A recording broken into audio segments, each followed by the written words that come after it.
Tulisan di dinding. Raja Belsiazar mengadakan perjamuan yang besar untuk para pembesarnya. 1.000 orang jumlahnya, dan di hadapan 1.000 orang itu ia minum anggur. Dalam kemabukan anggur, Belsiazar menitahkan orang membawa perkakas dari emas dan perak yang telah diambil oleh Nebukadnezar ayahnya dari dalam bait suci di Yerusalem, supaya raja dan para pembesarnya, para istri dan para gundik mereka minum dari perkakas itu. Kemudian dibawalah perkakas dari emas dan perak itu yang diambil dari dalam bait suci, rumah Allah di Yerusalem. Lalu raja dan para pembesarnya, para istri dan para gundik mereka minum dari perkakas itu. Mereka minum anggur dan memuji-muji dewa-dewa dari emas dan perak, tembaga, besi, kayu, dan batu.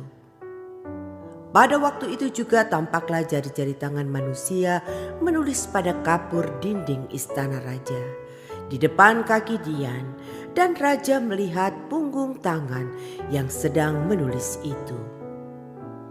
Lalu raja menjadi pucat dan pikiran-pikirannya menggelisahkan dia. Sendi-sendi pangkal pahanya menjadi lemas dan lututnya berantukan. Kemudian berserulah raja dengan keras supaya para ahli jampi, para kasdim, dan para ahli nujum dibawa menghadap. Berkatalah raja kepada para orang bijaksana di Babel itu, "Setiap orang yang dapat membaca tulisan ini dan dapat memberitahukan maknanya kepadaku, kepadanya akan dikenakan pakaian dari kain ungu, dan lehernya akan dikalungkan rantai emas. Dan di dalam kerajaanku ia akan mempunyai kekuasaan sebagai orang ketiga." Tetapi semua orang bijaksana dari raja yang telah datang menghadap tidak sanggup membaca tulisan itu dan tidak sanggup memberitahukan maknanya kepada raja. Sesudah itu sangatlah cemas hati Raja Belsiazar dan ia menjadi pucat. Juga para pembesarnya terperanjat. Karena perkataan raja dan para pembesarnya itu, masuklah permaisuri ke dalam ruang perjamuan. Berkatalah ia, "Ya raja, kekallah hidup tuanku. Janganlah pikiran-pikiran tuanku menggelisahkan tuanku, dan janganlah menjadi pucat. Sebab dalam kerajaan tuanku ada seorang yang penuh dengan roh para dewa yang kudus. Dalam zaman ayah tuanku, ada terdapat pada orang itu kecerahan, akal budi, dan hikmat yang seperti hikmat para dewa. Ia telah diangkat oleh Raja Nebukadnezar, ayah tuanku, menjadi kepala orang-orang berilmu, para ahli jampi, para kasdim, dan para ahli nujum. Karena pada orang itu terdapat roh yang luar biasa dan pengetahuan dan akal budi, sehingga dapat menerangkan mimpi, menyingkapkan hal-hal yang tersembunyi, dan menguraikan kekusutan, yakni pada Daniel yang dinamai Beltsazar oleh raja. Baiklah, sekarang Daniel dipanggil, dan ia akan memberitahukan maknanya." Lalu dibawalah Daniel menghadap raja. Bertanyalah raja kepada Daniel, "Engkaukah Daniel itu, salah seorang buangan yang telah diangkut oleh raja ayahku dari tanah Yehuda? Telah kudengar tentang engkau, bahwa engkau penuh dengan roh para dewa, dan bahwa padamu terdapat kecerahan, akal budi, dan hikmat yang luar biasa. Kepadaku telah dibawa orang-orang bijaksana, para ahli jampi, supaya mereka membaca tulisan ini dan memberitahukan maknanya kepadaku. Tetapi mereka tidak sanggup mengatakan makna perkataan itu. tetapi telah kudengar tentang engkau, bahwa engkau dapat memberikan makna dan dapat menguraikan kekusutan.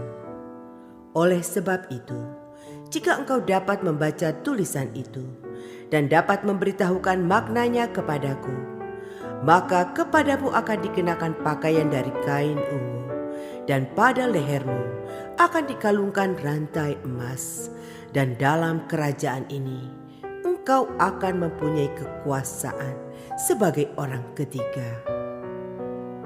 Kemudian Daniel menjawab raja, "Tahanlah hadiah tuanku, berikanlah pemberian tuanku kepada orang lain. Namun demikian, aku akan membaca tulisan itu bagi raja dan memberitahukan maknanya kepada tuanku. Ya tuanku raja, Allah yang maha tinggi telah memberikan kekuasaan sebagai raja, kebesaran, kemuliaan, dan keluhuran kepada Nebukadnezar, ayah tuanku. Dan oleh karena kebesaran yang telah diberikannya kepadanya itu, maka takut dan gentarlah terhadap dia orang-orang dari segala bangsa, suku bangsa, dan bahasa. Dibunuhnya siapa yang dikehendakinya, dan dibiarkannya hidup siapa yang dikehendakinya. Ditinggikannya siapa yang dikehendakinya, dan direndahkannya siapa yang dikehendakinya. Tetapi ketika ia menjadi tinggi hati dan keras kepala, sehingga berlaku terlalu angkuh, maka ia dijatuhkan dari tahta kerajaannya, dan kemuliaannya diambil daripadanya. Ia dihalau dari antara manusia, dan hatinya menjadi sama seperti hati binatang, dan tempat tinggalnya ada di antara keledai hutan. Kepadanya diberikan makanan rumput seperti kepada lembu, dan tubuhnya basah oleh embun dari langit, sampai ia mengakui bahwa Allah yang maha tinggi berkuasa atas kerajaan manusia dan mengangkat siapa yang dikehendakinya untuk kedudukan itu.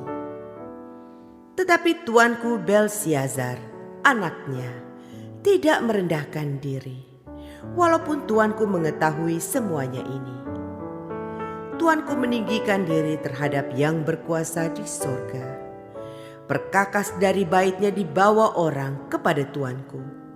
Lalu tuanku serta para pembesar tuanku, para istri dan para gundik tuanku telah minum anggur dari perkakas itu.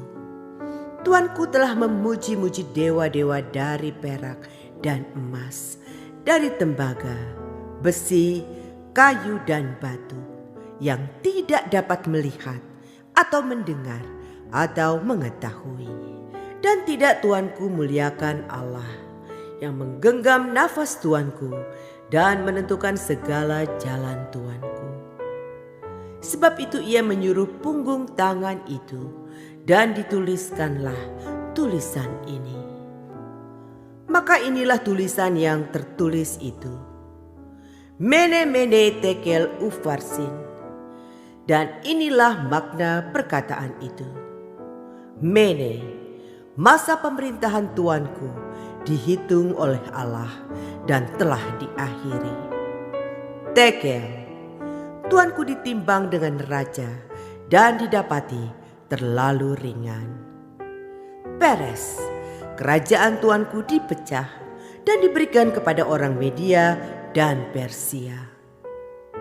Lalu atas titah Belsiazar dikenakanlah kepada Daniel pakaian dari kain ungu, dan pada lehernya dikalungkan rantai emas. Dan dimaklumkanlah tentang dia bahwa di dalam kerajaan ia akan mempunyai kekuasaan sebagai orang ketiga. Pada malam itu juga terbunuhlah Belsiazar, raja orang Kasdim itu.